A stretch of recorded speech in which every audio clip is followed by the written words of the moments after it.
Apocalipse 22, do versículo 1 ao 7. Quem não puder se levantar pode ficar sentado. Um G5 pode ficar, uma das pernas. Senhor, meu Deus, meu Pai, agora é o momento da Tua palavra, oramos já pela oferta, e que o Senhor venha, em nome de Jesus, ó Pai, estar falando aos nossos corações, com base no trecho que eu senti no meu coração que está passando para a nossa igreja, que o Senhor possa usar conforme a Sua vontade para que a igreja continue sendo edificada, em nome de Jesus, amém, e graças a Deus. Então me mostrou o rio da água da vida, brilhante como cristal, que sai do trono de Deus e do Cordeiro. No meio da sua praça, de uma e outra margem do rio, está a árvore da vida, que produz 12 frutos, dando o seu fruto de mês em mês, e as folhas da árvore são para a cura dos povos. Nunca mais haverá qualquer maldição nela, ou maldição.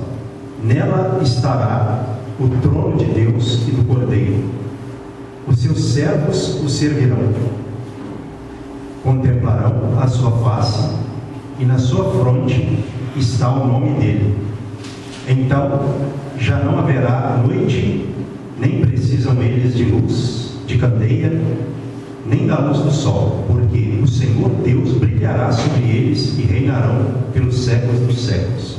Disse-me ainda: estas palavras são fiéis e verdadeiras. O Senhor, o Deus dos espíritos dos profetas, enviou seu anjo para mostrar aos seus servos as coisas que em breve devem acontecer.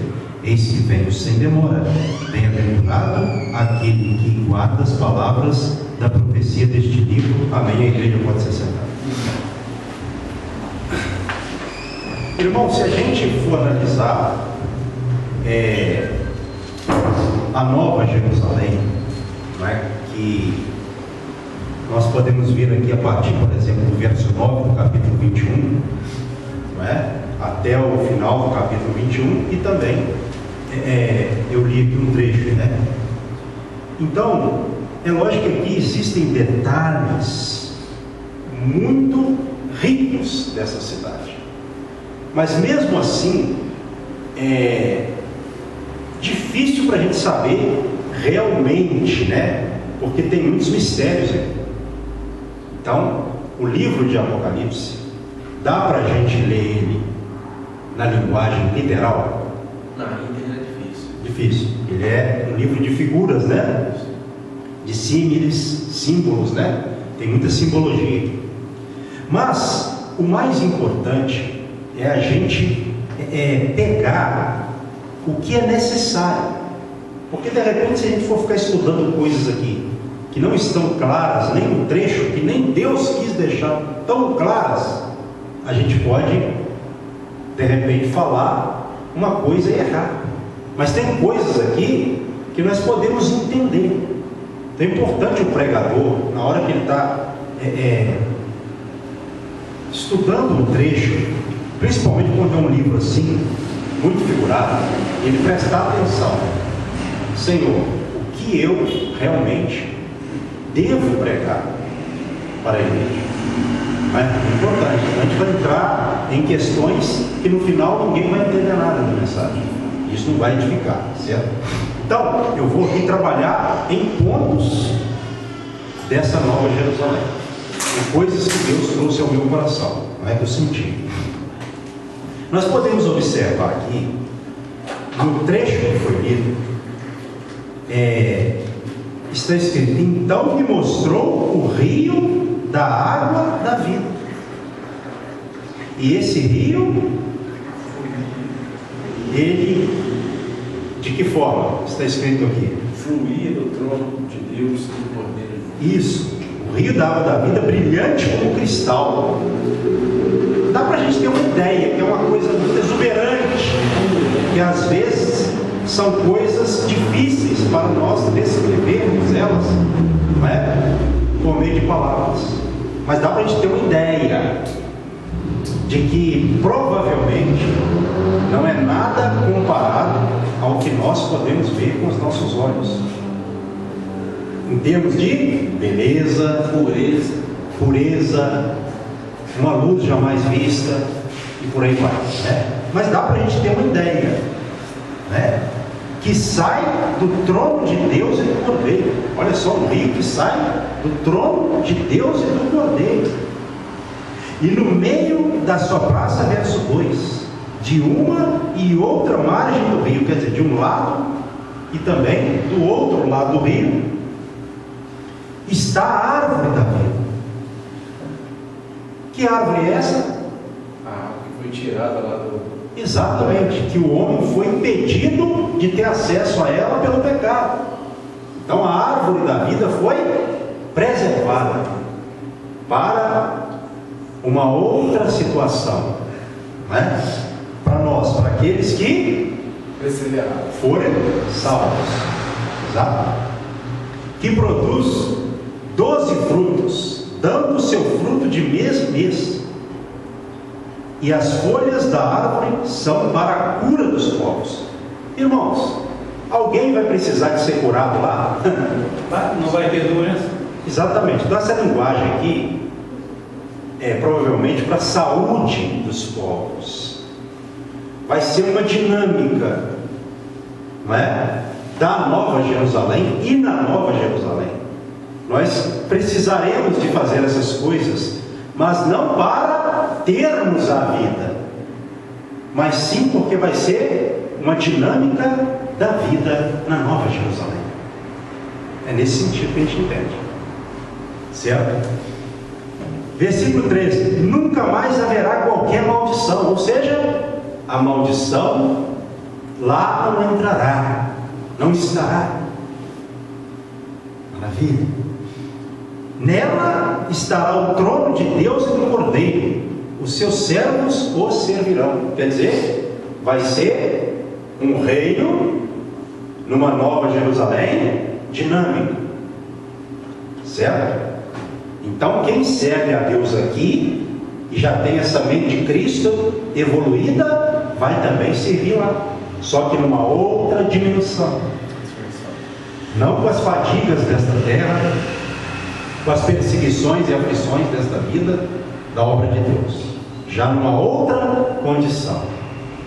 E nem tem perseguidor, né, Paulo? Exatamente, lá não vai ter perseguidor, não vai ter demônio, nada disso. Isso vai ficar por aqui. Ou na verdade, vamos ser mais diretos, isso vai ser destruído. Isso aí. Eternamente, né? 4. Contemplarão a sua face, e na sua fronte, ou testa, né, está o nome dele. Então o nome do Senhor vai estar na testa. Olha só, o povo vai estar marcado com o nome do Senhor, porque a nossa vida vai ser eternamente para a glória do Senhor. Versículo 5: então já não haverá noite, nem precisam eles de luz, de candeia, nem de luz do sol, porque o Senhor Deus brilhará sobre eles e reinarão pelos séculos dos séculos. Não haverá necessidade mais também lá de luz. Por quê? Nem de luz, nem de sol, porque o Senhor Deus brilhará sobre eles. Ele será a nossa luz definitiva, e reinarão pelos séculos dos séculos.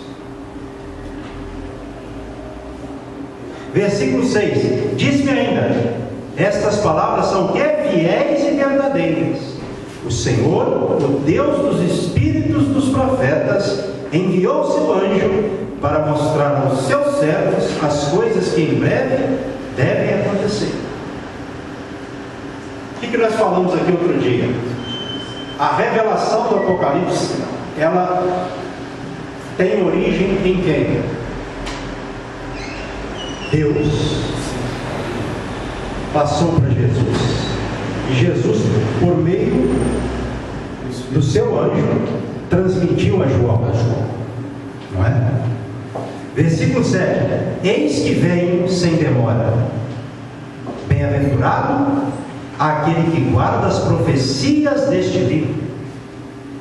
Então o Senhor vem. Isso soa para nós em que sentido? Essa mensagem, ela soa aos nossos ouvidos. Eis que vem o Senhor. A esperança. Exatamente. Nós temos que estar vivendo essa esperança, dia após dia. Porque nós sabemos o dia e a hora? Não. Mas a esperança é real e vai se consumar. Então, você vê também uma outra questão, olha só. Se você puder, acompanhe comigo, eu vou trabalhar com o tempo. O versículo aí de número 18 do capítulo 21, por favor. Capítulo 21, versículo 18. A estrutura da muralha é de jaspe. Jaspe aqui é uma cor transparente, né? Cristal. Exato, mais ou menos isso. Também a cidade é de ouro puro, quer dizer, a estrutura da muralha é de jaspe, esse material meio transparente, né? E o que me chamou a atenção aqui é que a cidade é de ouro puro, semelhante a vidro límpido. Então a cidade é de ouro puro. Maravilha. Um outro versículo que me chamou a atenção é o 21, do mesmo capítulo 21, verso 21 do capítulo 21. As 12 portas são de pérolas, e cada uma dessas portas de uma só pérola. A praça da cidade é de ouro puro, como vidro transparente.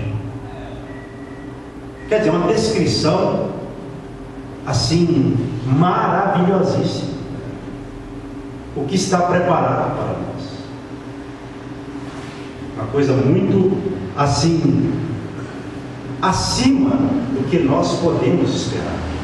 Aqui é para a gente ter uma ideia, não é? Da belíssima cidade para os salvos, né? Um outro versículo que me chamou a atenção é o versículo 23 do capítulo 21. A cidade não precisa nem de sol nem de lua para lhe darem claridade, pois a glória de Deus a iluminou, e o Cordeiro é a sua lâmpada. Olha só em que dimensão nós vamos viver com o nosso Senhor para sempre. Certo? Um outro versículo 25. As suas portas nunca, jamais se fecharão. De dia, porque nela não haverá noite. Quer dizer, não tem nada a ver com esta terra. Certo? É isso que eu quero que os irmãos entendam, né? Versículo 27, capítulo 21 ainda. Nela nunca, jamais penetrará coisa alguma contaminada, nem o que pratica abominação e mentira, mas somente os inscritos no livro da vida do Cordeiro. Então, a Bíblia fala que existe na presença do Senhor um livro, cujo nome é Livro da Vida do Cordeiro. Só as pessoas que têm os seus nomes inscritos no livro da vida estarão lá. Isso é importantíssimo nós observarmos, né? Essa questão do livro da vida. Capítulo 20, se você puder agora.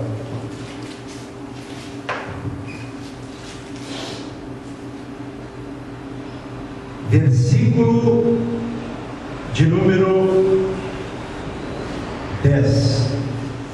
diabo, o sedutor deles, foi lançado para dentro do lago de fogo e enxofre, onde já se encontram não só a besta, como também o falso profeta, e serão atormentados de dia e de noite, pelos séculos dos séculos. Versículo agora do mesmo capítulo 20, 14 e 15, versos 14 e 15, do mesmo capítulo 20. Então, a morte e o inferno foram lançados para dentro do lago de fogo. Esta é a segunda morte, o lago de fogo. Verso 15. E se alguém não foi achado inscrito no livro da vida, esse foi lançado para dentro do lago de fogo. Então, vocês observaram que fala dos que vencerem reinarão com o Senhor pelos séculos dos séculos. Mas aqueles que nós podemos chamar de derrotados pelo pecado, ou vencidos pelo pecado, esses, a parte deles será no lago de fogo e enxofre.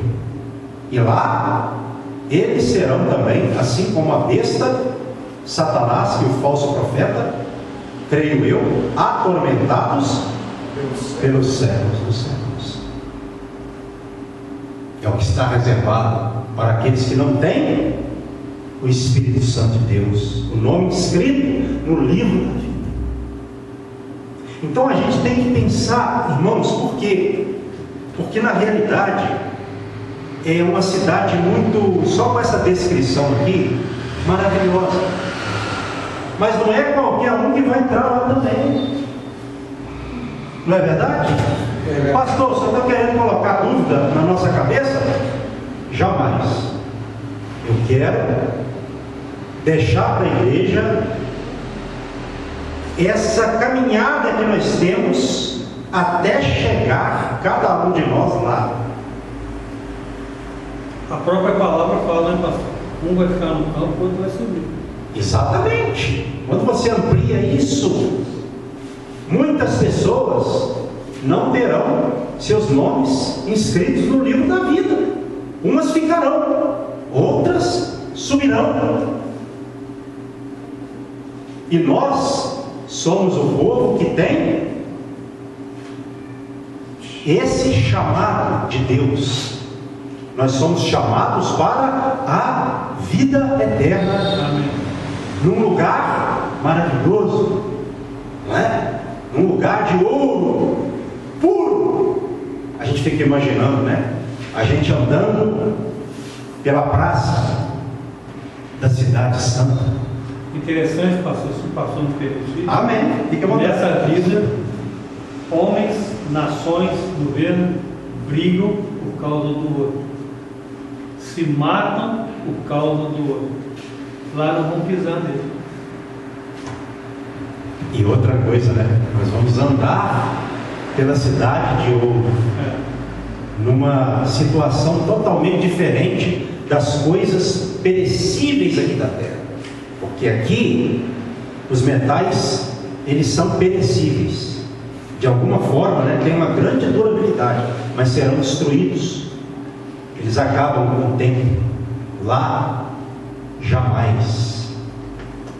Isso jamais vai acontecer. Porque lá é um estado eterno. Então a gente tem que avaliar isso para a gente não cair numa miserabilidade humana. Ou seja, como o Amado disse, tem pessoas, às vezes até no meio cristão, tem pessoa que briga por coisas perecíveis.